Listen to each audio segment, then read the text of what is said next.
अन्नदाता। पग पग पर है संग तुम्हारे अन्नदाता। लहू किसानों का बन के पसीना सींचता है धरती का सीना। मेहनत का तेरी हक दिलवाने, नई तकनीक नई खोज बताने। पशुधन को गुणवान बनाना, पौध सुरक्षा को सिखलाना, खेती के सब गुर समझाने, भारत का सरताज बनाने। आठों पहर है संग तुम्हारे अन्नदाता अन्नदाता। नमस्कार, मैं हूं अवंतिका श्रीवास्तव। आप सभी दर्शकों का अन्नदाता कार्यक्रम में स्वागत करती हूं। किसान का जीवन बहुत मुश्किल होता है। वो अपने खेतों में लंबे समय तक काम करते हैं, उसका ध्यान सदैव फसल में ही लगा रहता है। अपनी कड़ी मेहनत की ताकत पर अपना जीवन व्यतीत करते हैं। और ऐसे ही किसानों की प्रगति के लिए हम खेती बाड़ी से जुड़ी हुई बहुत सी नई और लाभकारी जानकारियां हर रोज सुबह लेकर आते हैं। तो चलिए कार्यक्रम शुरू करते हैं। पहले देखते हैं क्या है आज के अन्नदाता में।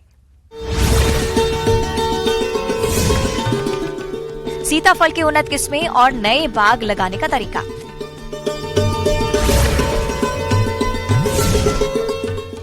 बंजर भूमि से पैसे कमाने हैं तो करें लेमन ग्रास की खेती।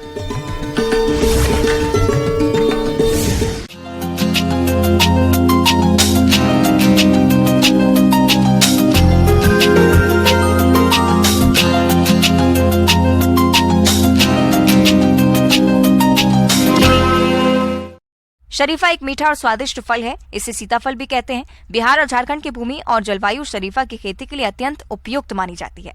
अभी इसके नए बाग लगाने का सही समय चल रहा है। अगर आप भी शरीफा के नए बाग लगाने जा रहे हैं तो कौन कौन सी किस्मों की खेती करें, आइए जानते हैं बिरसा कृषि विश्वविद्यालय जिला रांची के कृषि वैज्ञानिक डॉक्टर पवन कुमार से।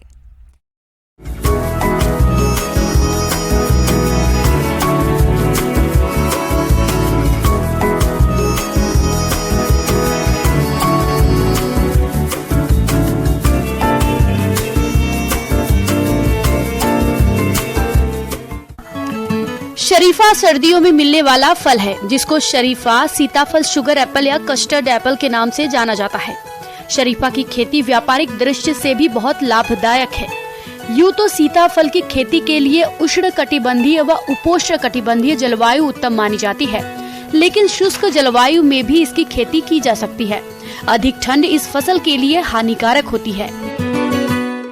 झारखंड में शरीफा बहुतायत रूप में उगाया जाता है, क्योंकि यहाँ की मिट्टी जो है वो शरीफा के लिए बहुत ही उपयुक्त है।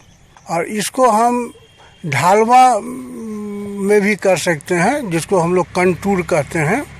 ढालवा में भी हम लोग शरीफा का पौधा लगाते हैं। दूसरा कि समतल में भी लगाते हैं और वर्गाकार हम लोग लगा सकते हैं। अब है क्या कि जो इसका जो है सो कि इसका उन्नत प्रभेद जो है वो साहेबगंज स्पेशल, बालानगर, रेड सीता और अर्का शहन, ये यहाँ के लिए बहुत ही उपयुक्त किस्में हैं। सीताफल की खेती के लिए सबसे उत्तम समय जुलाई, अगस्त या फरवरी, मार्च होता है। इस मौसम में पौधों का विकास अच्छा होता है। शरीफा की फसल के लिए पहली जुताई मिट्टी पलटने वाले हल कर खेत को कुछ दिन के लिए खुला छोड़ दें, ताकि उसमें मौजूद पुरानी अवशेषों, खरपतवार और कीट नष्ट हो जाएं। शरीफा के लिए हम लोग जो है तो मई महीना में गड्ढा खूनते हैं, और ये गड्ढा का जो आकार होता है 2 फीट गहरा, 2 फीट चौड़ा, 2 फीट लंबा, यही गड्ढा का आकार होता है, जिसमें कि पौधा से पौधा की दूरी 5 मीटर रहनी चाहिए और एक पंक्ति से दूसरे पंक्ति के बीच की दूरी भी 5 मीटर रहनी चाहिए। उसके बाद हम लोग जून महीना में जो है तो गड्ढा को हम लोग भरते हैं।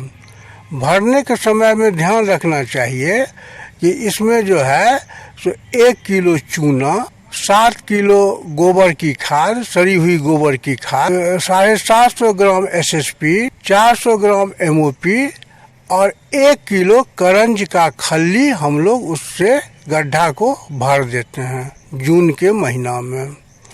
उसके बाद जून जुलाई में हम लोग जो है ये पौधा लगाते हैं। सीताफल के पौधे किसी सरकार द्वारा मान्यता प्राप्त संस्थान या रजिस्टर्ड नर्सरी से ले सकते हैं। सीताफल के पौधे लेते समय ध्यान रखें कि शरीफा के पौधे स्वस्थ होने चाहिए। इसके बाद सभी गड्ढों को दबा दबा कर अच्छी तरह भर दें। पौधों को मिट्टी सहित तैयार गड्ढे में लगा दें। इसके बाद 3 से 4 दिन के अंतराल पर सिंचाई करते रहें, जिससे पौधों की जल्दी और अच्छी स्थापना हो जाए। अब शरीफा जो है ये बीज से भी होता है, बीज से ही ज़्यादातर होता है। और हम लोग दूसरा जो है इसका साटा विधि से भी हम लोग जो है सो शरीफा लगाते हैं। अब पौधा लगाने के बाद हम लोग देखते हैं कि 3 बरस तक जो है तो उसमें गोबर की खाद जो है वो 10 किलो डालना चाहिए और उसके करंज का खल्ली जो है सो 1.5 से 2 किलो डालना चाहिए। नाइट्रोजन भी 150 ग्राम पर पौधा, SSP 250 ग्राम पर पौधा और MOP जो है वो करीब 150 ग्राम पर पौधा डालना चाहिए। उसके बाद जो पौधा बढ़ता है त्यों हम लोग खाद की मात्रा बढ़ाते जाते हैं और जब 10 साल का पौधा हो जाए तो उसमें 20 से 25 किलो हम लोग गोबर का खाद डालते हैं, यूरिया 1 किलो डालते हैं, SSP 1.5 किलो डालते हैं और पोटाश जो है सो आधा किलो डालते हैं। देखिए अभी जो मतलब खरपतवार जब हम लोग लगाते हैं उस टाइम में तो हम लोग खेत का पूरा सफाई निकाय गुड़ाई करते ही हैं, इसलिए अभी इसमें कीड़ा मकोड़ा का माने कि ज़्यादा जो है सो शरीफा में नहीं लगता है। और खाद डालने के बाद जो है सो उसको पानी उसमें संचय नहीं रहना चाहिए। उसके लिए हम लोग एक निकास की नली लगाते हैं, बनाते हैं खेत में, जिसमें पानी जो है सो पौधा के अगल बगल जमा नहीं हो और एक ड्रेनेज चैनल बनाते हैं। अभी बरसात का समय है इसलिए ड्रेनेज चैनल बनाना बहुत ही आवश्यक है कि जो भी पानी हो वो बह करके जो है सो ड्रेनेज से बाहर निकल जाए। और इसके बाद जो है उसमें बड़ा फल करीब 100 जो है सो शरीफा का फल एक पौधा में लगता है और हम लोग जो है सो इसे प्रति एकड़ जो है सो 15 से 20 हजार रुपया कमाते हैं। किसान भाइयों, अभी तक आपने खेती से जुड़े हुए कुछ उपयोगी जानकारियां देखी। अब लेते हैं एक छोटा सा ब्रेक, जल्दी लौटेंगे और कार्यक्रम में आगे भी हैं खेती बाड़ी से जुड़ी महत्वपूर्ण जानकारियां, तो बने रहिए हमारे साथ।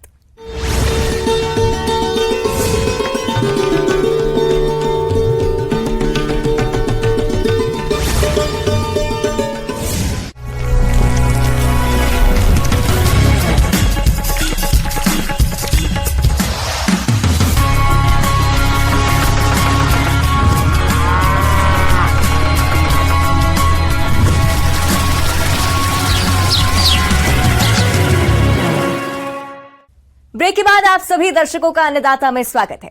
चलिए अब रुक करते हैं अगली कड़ी की ओर।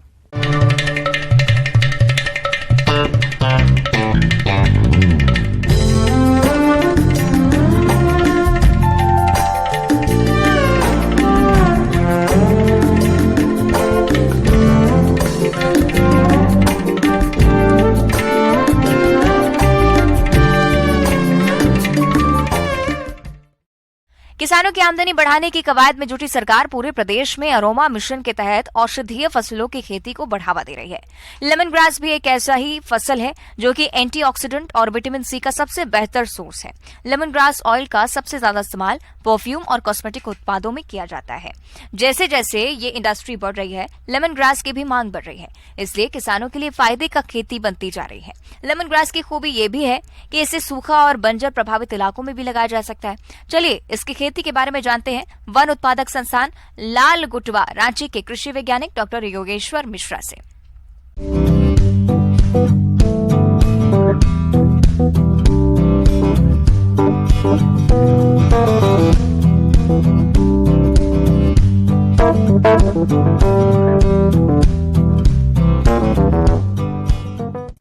सर्वप्रथम मैं लेमन ग्रास के बारे में बताना चाहूँगा। ये घास कुल का प्रजाति होता है, ग्रेमिनी जिसको बोलते हैं फैमिली हम लोग। इसका एक सदस्य होता है और इसका बिहेवियर बिल्कुल घास की तरह होता है।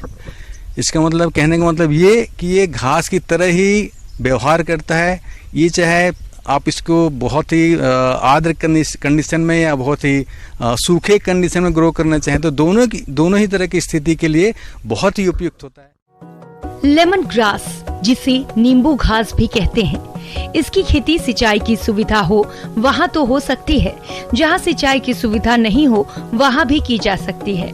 जहाँ सिंचाई की सुविधा नहीं होती वहाँ इसे बरसात में लगाएं और जहाँ सिंचाई हमेशा मिल सकती है वहाँ अधिक ठंड और अधिक गर्मी को छोड़कर कभी भी लगा सकते हैं। इसकी खेती उन क्षेत्रों के लिए अधिक फायदे वाली है जहां जंगली जानवर फसलों को नुकसान पहुंचाते हैं, क्योंकि इसे कई जंगली या छोटे जानवर नहीं खाते हैं। साथ ही रोग कीटों की समस्या भी नहीं आती है। तो इसके बारे में मैं बताना चाहूँगा कि जो सॉइल कंडीशन जो होता है, दोमट मिट्टी और जो थोड़ा सा रेतीला मिट्टी होता है, ये इसके लिए बहुत ही उपयुक्त होता है। अब मैं चर्चा करना चाहूँगा कि कैसे बीज हम प्राप्त कर सकते हैं। तो राष्ट्रीय जो बागवानी मिशन है, इसके अनेक एजेंसी झारखंड में कार्यरत हैं। इवन के रांची सेंटर में इसकी बहुत ज़्यादा एजेंसीज कार्यरत हैं। इनके माध्यम से आज इसकी जो उन्नत प्रजाति है, जो कि CMF लखनऊ ने डेवलप किया हुआ है, रोजा करके एक वैरायटी है, हरित करके, ऐसे अनेक 2-3 प्रजाति विकसित की है, जिसके अंदर ऑयल का कंटेंट बहुत अच्छा होता है। तो इस तरह से कृषक बंधु जो हैं चाहे तो ऐसी एजेंसी से संपर्क करके इसके बीज को प्राप्त कर सकते हैं। आइए अब लेमन ग्रास के उपयोग के बारे में जान लें। इसके तेल से नींबू की तरह विशेष खुशबू आती है, जिसका प्रयोग दवाओं में, अच्छे स्टैंडर्ड का परफ्यूम बनाने में, सौंदर्य प्रसाधनों में और साबुन का निर्माण में किया जाता है। इसके अलावा इसके डंठल का भी निर्यात होता है। इसकी बाजार व्यवस्था की जानकारी के लिए आप नजदीकी कृषि विभाग में संपर्क करके ही इसकी खेती करें, जिससे आपको किसी तरह की परेशानी नहीं हो और आपका उत्पाद आसानी से बिक जाए। तो उसकी खेती करने के लिए हमको करीब 1 हेक्टेयर में कम से 4 या 5 किलो सीड की आवश्यकता होती है, बीज की आवश्यकता होती है। और बीज को हम पहले नर्सरी में ऐसी नर्सरी बेड लगा करके इसका छोटा पौधा तैयार कर सकते हैं और इस तरह से उगाए गए पौधे को हम खेतों में ले जा करके कम से कम 2 या 2.5 मीटर के स्पेसिंग पे हम इसको पूरे सघन रूप से इसको लगा सकते हैं। तो इस तरह से कम 1 हेक्टेयर क्षेत्र में आपको 35 से 40 हजार पौधे जो है आराम से लगाए जा सकते हैं। इसकी खेती सिंचित, असिंचित क्षेत्रों के अलावा सूखा, ऊसर और ढलान वाले खेतों में कर सकते हैं। इसकी खेती के लिए पुरानी फसल से स्लिप लिया जाता है और इसकी रोपाई की जाती है। 1 हेक्टेयर में लगभग 60,000 स्लिप्स लगते हैं। लाइन से लाइन की दूरी 45 सेंटीमीटर और पौध से पौध की दूरी 30 सेंटीमीटर रखते हुए इसकी रोपाई करते हैं। रोपाई से पहले खेत की तैयारी के समय गोबर की खाद या वर्मी कंपोस्ट डालें। अन्य रासायनिक उर्वरकों का प्रयोग नहीं करें। अगर कंपोस्ट खाद उपलब्ध न हो तो उस दिशा में रासायनिक खादों का प्रयोग करना पड़ेगा। खड़ी फसल में खाद उर्वरकों के प्रयोग की कोई आवश्यकता नहीं होती।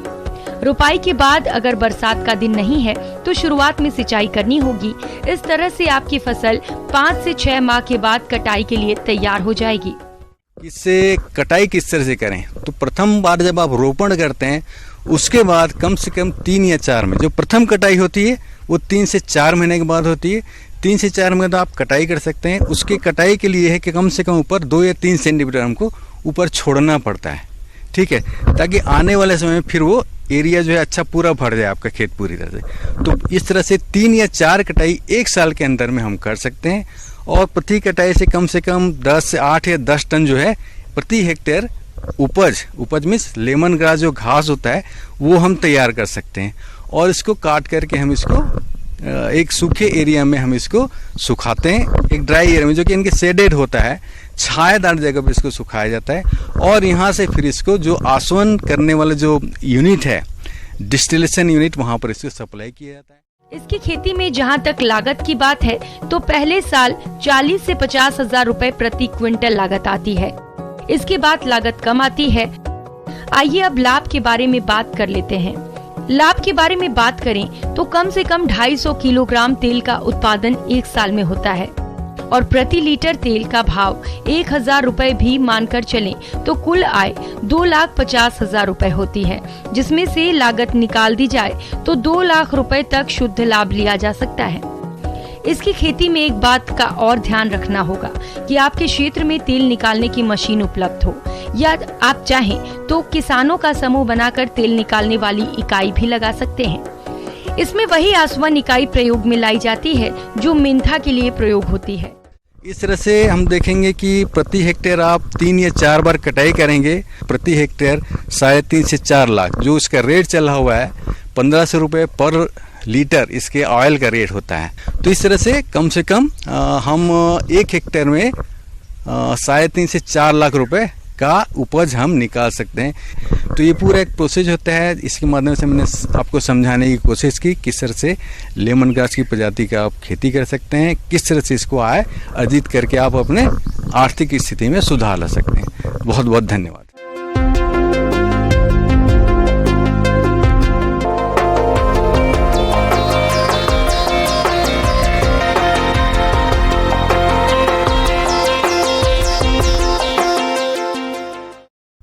खरीफ का मौसम चल रहा है और किसान अब विभिन्न फसलों की बुवाई के काम में लगे हुए हैं। आजकल फसलों की बुवाई में सीड ड्रिल का काफी उपयोग होता है, जिससे बुवाई काफी कम समय में होने लगी है। लेकिन इसकी देखरेख भी एक जरूरी पहलू है, तभी ये यंत्र सुचारू रूप से काम कर सकता है। तो सीड ड्रिल यंत्र के सही रखरखाव और उपयोग के बारे में जानते हैं कृषि विज्ञान केंद्र जिला दरभंगा के कृषि इंजीनियर अभिषेक रंजन से।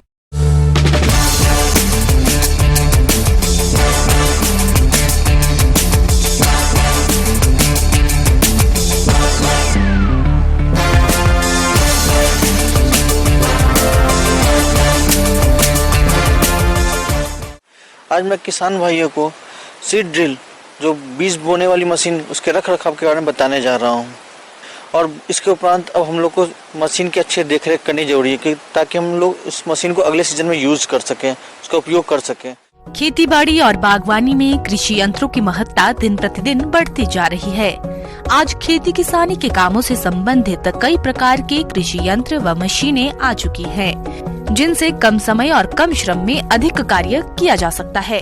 सबसे पहले किसान भाइयों की जो बीज बोने वाली मशीन है सीड ड्रिल है, उसको रखने जब हम लोग शुरू करते हैं रखने के लिए तो हमें सबसे पहले उसमें जो उसके खाद वाले बक्से होते हैं उसको अच्छे से पानी से साफ कर लिया जाता है ताकि उसमें कहीं खाद ना रह जाए।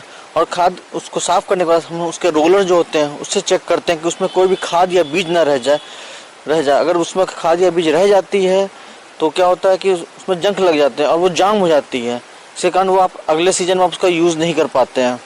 आप उसमें जो हमारा होपर और जो चेन होते हैं उससे अच्छे से चेक कर लें कि वो सब एक अपने जगह पे हैं कि नहीं। जो उसके डेप्थ की होती है उससे अच्छे चेक कर लें कि वो अपनी जगह पे है कि नहीं। मशीन को जब भी हम लोग पूरे साफ़ करते हैं एक पूरी तरह चेक कर लें कि उसमें कहीं भी मिट्टी न लगी रहे। और उसे रखने के लिए सबसे अच्छे जगह होते हैं जो हम लोग रखते हैं कि शेड में रखते हैं। और जहाँ पे रखते हैं मशीन को उसके नीचे में हम लकड़ी या कुछ लगा के रखते हैं जिससे मिट्टी से उसकी कोई कांटेक्ट ना हो। जिससे क्या होता है अगर मिट्टी के संपर्क में अगर वो मशीन के कोई भी पार्ट आते हैं तो क्या होता है उसमें जंग लग जाती है। इसलिए हम लोग रखने से पहले नीचे में कोई लकड़ी का डाल देते हैं जिससे मिट्टी के संपर्क में ना आए।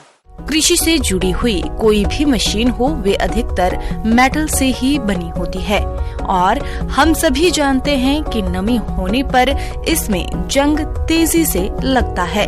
ऐसे में इसका रख रखाव ठीक से नहीं किया जाएगा तो ये मशीनें ज्यादा दिनों तक आपका साथ नहीं दे पाएंगी। इसीलिए इनका उपयोग करने से पहले और उपयोग के बाद ठीक से मेंटेनेंस करना जरूरी है।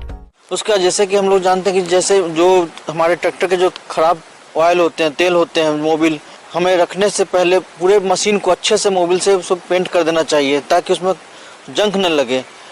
और उससे क्या होता है कि आपको कहीं भी जंग नहीं लगते हैं और जब आप अगले सीजन में जब मशीन को आप निकालते हैं तो वो सही रहती है। जिससे धो देने के बाद उसमें कोई भी दिक्कतें नहीं आती हैं। सबसे खास बात यह है कि जैसे भी हम लोग मशीन को रखते हैं उस समय हम स्पेशली ध्यान ये देना पड़ता है कि उसमें कहीं भी खाद का अंश ना हो।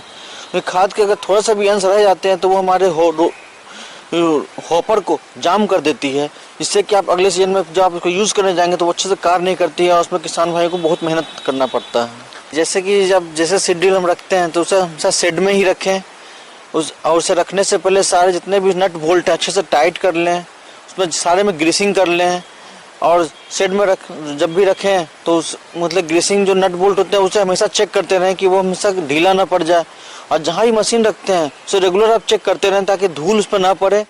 आगे और भी है खेती बाड़ी से जुड़ी हुई बहुत सी रोचक जानकारियां, पर यहां पर रुकेंगे एक और छोटी सी ब्रेक के लिए। जल्द हाजिर होते हैं।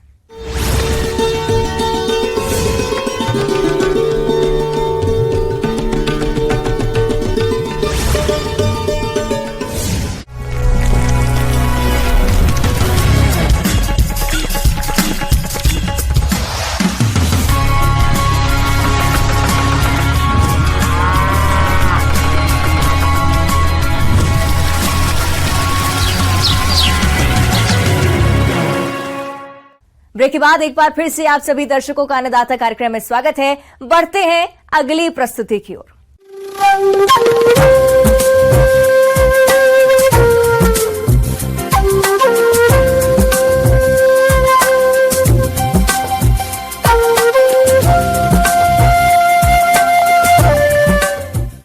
मौसम के अनुसार प्रबंधनों पर ही टिकी है आपकी खेती बाड़ी, इसलिए मौसम पूर्वानुमान और उस पर आधारित साप्ताहिक कृषि सलाह इस प्रकार है।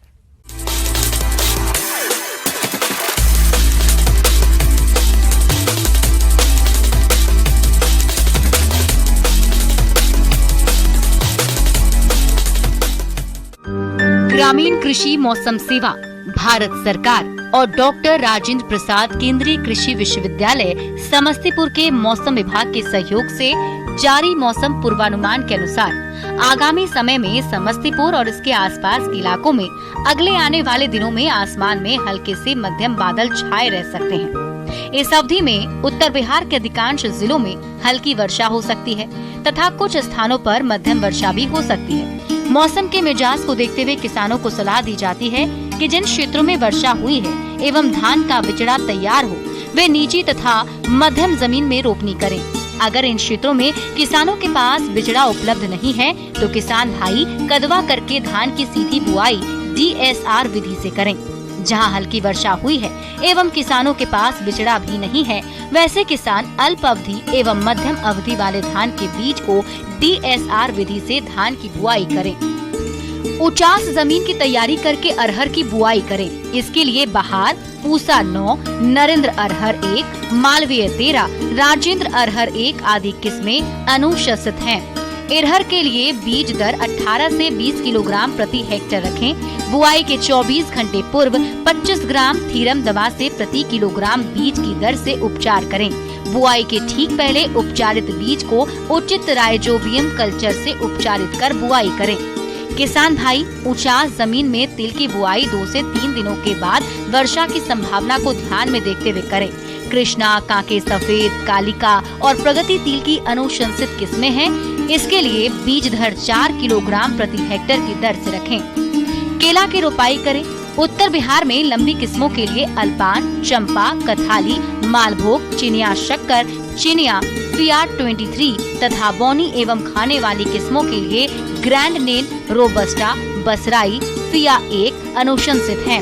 सब्जी वाली किस्में बतीसा, सावा, बनकेल, कचकेल, फिया 3 तथा सब्जी और फल दोनों में उपयोग आने वाली किस्में कोठिया, मुठिया, दूध सागर एवं चकिया अनुशंसित हैं। आम का बागान लगाने का ये समय अनुकूल चल रहा है। किसान भाई अपने पसंद के अनुसार अलग अलग समय में पकने वाली किस्मों का चयन कर सकते हैं। मई के अंत से जून माह में पकने वाली किस्में मिठुआ, गुलाब खास, बम्बई एल्फांजो, जर्दालू का चयन कर सकते हैं। वहीं जून माह में पकने वाली किस्में लंगड़ा, हिमसागर, कृष्णभोग, अमन, दशहरी का चयन कर सकते हैं। इसी तरह जुलाई माह में पकने वाली किस्में फजली, सुकुल, सिपिया, तैमूरिया आदि अनुशंसित हैं। कलमी आम के लिए पौधा से पौधा की दूरी 10 मीटर और बीजू के लिए 12 मीटर रखें। आम्रपाली किस्म की सघन बागवानी हेतु पौधों को 2.5 गुणा 2.5 मीटर की दूरी पर लगा सकते हैं। लीची के नए बाग लगाने के लिए देशी शाही, अर्ली वेदाना, देहरा रोज, पूर्वी तथा रोज सेटेंट, सबौर वेदाना, शाइना, मधु सबौर, प्रिया किस्मों का चयन करें। पशुओं के आवास स्थान की साफ सफाई करते रहें। दुधारू पशुओं को हरे चारे के साथ साथ सूखा चारा 50:50 में खिलाएं तथा 20 से 30 ग्राम खनिज मिश्रण व नमक प्रतिदिन दें।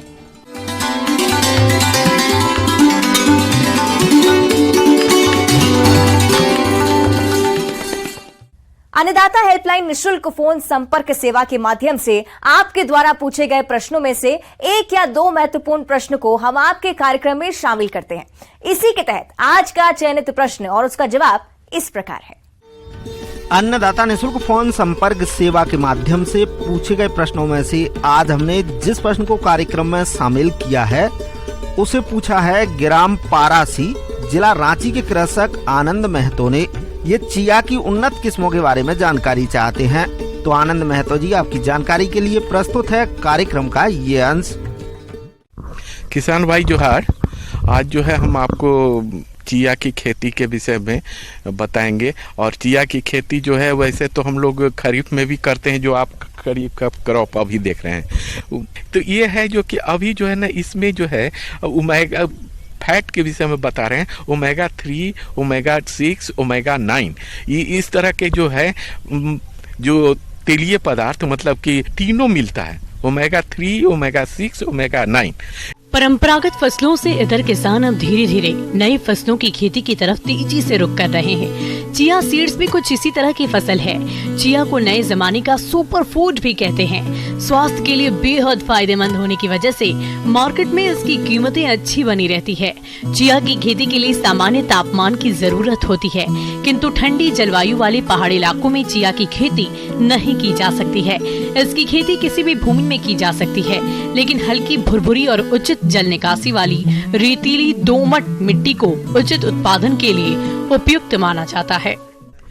वैरायटी देखिए, अभी तक जो है हमारे पास वैरायटी के नाम से VCK1 जो है वही वैरायटी है, जो कि कर्नाटक की वैरायटी है। उसी वैरायटी हमारे पास है।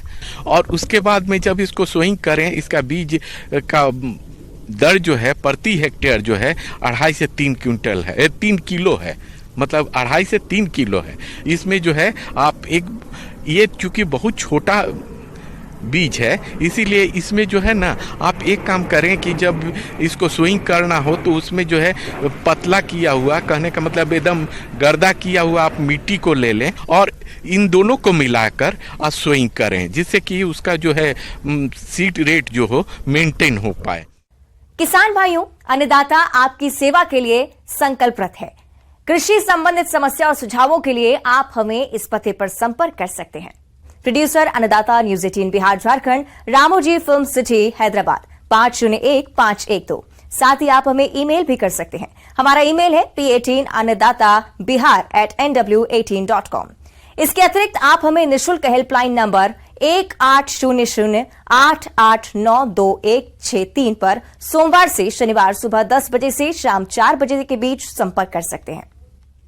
किसान भाइयों, अब समय हो रहा है आपसे विदा लेने का, तो हमारी अन्नदाता टीम को दीजिए इजाजत। कल फिर आपसे मुलाकात होगी कृषि संबंधित कुछ और महत्वपूर्ण जानकारियों के साथ। नमस्कार।